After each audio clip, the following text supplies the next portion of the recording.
I'm about 5 minutes away from work right now, but I really wanted to get this piece in because it's been on my mind, and I posted on Instagram a little bit about it, but I've been studying on and off now for a bit, but last night specifically delving into and researching a little bit more,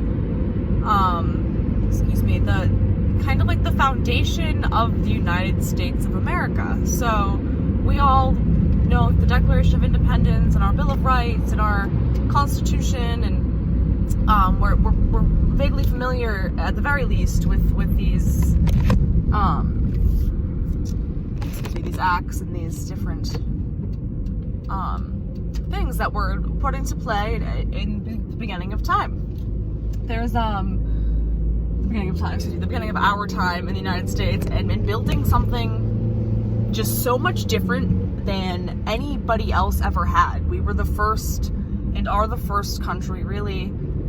I don't want to say, that said, okay, well, let's not have a king or a queen or let's build it together. And I actually recently took the time to read a 344-page, the original documentation that was sent back in 1790. So God, no, so before that, 1780 something. I don't know. But it was the 344-page document. It includes the Declaration of Independence, it includes the Bill of Rights, it includes the Constitution of the United States, but it also includes letters to editors and letters from different people who signed all of these documents in the beginning, back and forth, and they're really just discussing what is going on and what they're doing, and there's so much love and heart and just good intention in everything that they're talking about. And I mean, they're really going back and forth openly and judgment-free with each other about what they're trying to accomplish and what they're doing, and you can just feel how proud they are from a good place of just like, wow, we're really gonna do this. And they would even question their own, well, there's this specific thing here we have, and we want to ensure that that's actually going to be best for all of our population, and then they would have judges and different people from the system that they were also intending and trying to build, the judicial system, writing back and with just like so much joy, and just saying, thank you, men, for all of these men. I mean, it's more than just the names that we think of when we think of these things, like George Washington or Benjamin Franklin or John Hancock, or there's so many more people who sign these things. Benjamin's something, I remember his name, he's a psychiatrist. People from all walks of life, all different types of hobbies and careers, came together, and said, yes, these are the things that we believe right now, as is, will absolutely work for us as a country and as states separately.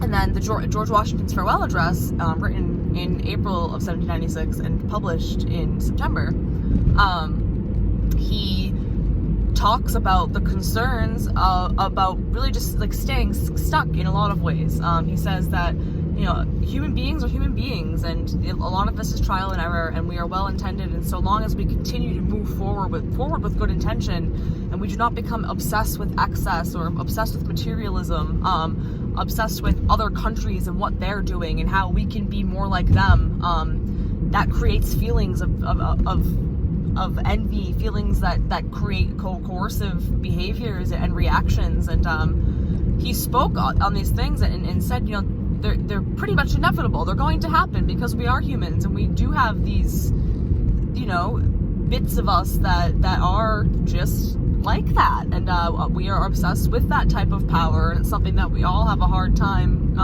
overcoming. And he even speaks on his own shortcomings in that way, and says he has no doubt that he made many errors and mistakes in his time, all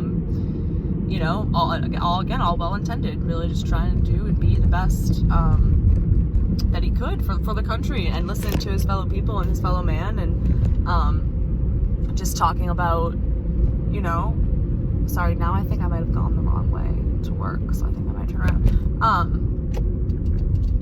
And you know, he says in this specific farewell address too, he even writes, you know, I think I should stop writing, but I feel I have to warn my peoples, because it's not, you know, love and liberty and justice are not just something that have been granted to us. There's something that it is our duty in this country to defend those things.